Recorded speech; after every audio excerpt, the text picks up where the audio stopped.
大家好，歡迎收睇四眼仔 AI 足球分析，我係四眼仔。我呢條 channel 主要係分享 AI 分析網絡上面嘅球賽往績數據，去模擬球賽結果。如果覺得內容有趣嘅話，就記得 like、comment、subscribe。唔講咁多，我哋馬上開始。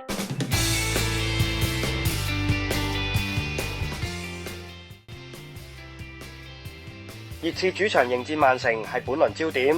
雖然曼城整體實力佔優，但近期前場出現入球荒。曼城喺過去5場英超賽事都錄得入球總數低於 2.5 球嘅紀錄，包括0-0悶和新特蘭、1-1賽和白禮頓同車路士，以及0-2輸咗俾曼聯。曼城防線面臨嚴峻傷兵危機，魯賓大亞斯、史東斯同埋加華道爾都因傷缺陣。進攻球員方面，道古亦都小腿受傷缺席，進攻闊度受到限制。防線方面，哥迪奧拿起用馬克古希同尼敦亞基組成臨時防線，同時金球獎得主洛迪復出，穩定翻中場線。熱刺方面，領隊法蘭面臨核心球員缺席，麥迪臣、古魯舒夫斯基以及理察利臣都喺傷兵名單入面。不過，熱刺喺主場對曼城時有強大心理優勢，模擬結果顯示呢場會係低比分膠着。考慮到曼城進攻效率下降同熱刺核心缺陣，入球趨勢低於 2.5， 3球嘅機率高達 62%。曼聯目前38分排名第6，而富咸34分排名第7。曼聯近期狀態火熱，先後以3-2擊敗阿仙奴同2-0擊敗曼城，主場快速反擊戰術發揮穩定。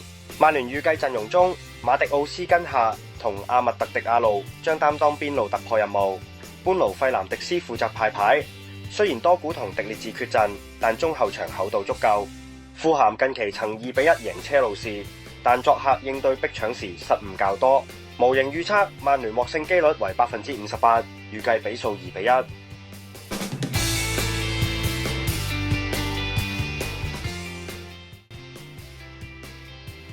呢場係西甲第22輪嘅焦點賽事，作為巴斯克打比，兩隊之間嘅競爭唔單止係聯賽積分，仲涉及地區榮譽。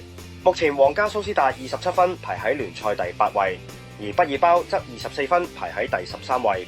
如果畢爾包贏波，積分將會追平對手，令歐戰席位之爭更加白熱化。畢爾包喺領隊華維迪帶領下，近期表現反覆。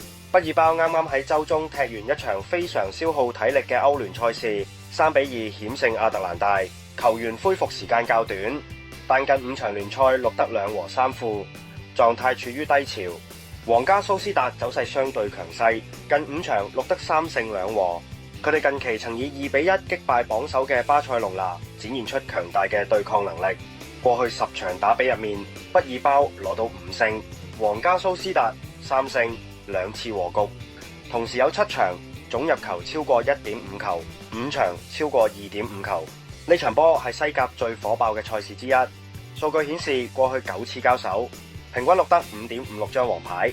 畢爾包近19場賽事有5場出現紅牌，而皇家蘇斯達近2場聯賽都有球員被逐。模擬分析預測，由於畢爾包主場強悍，畢爾包勝機率約 44%， 但考慮到體能消耗，分析皇家蘇斯達優勢傾向為加 0.25。 紀律預測，出現紅牌或大量黃牌嘅機率極高，預測全場牌數 5.5 張以上，或全場出現紅牌。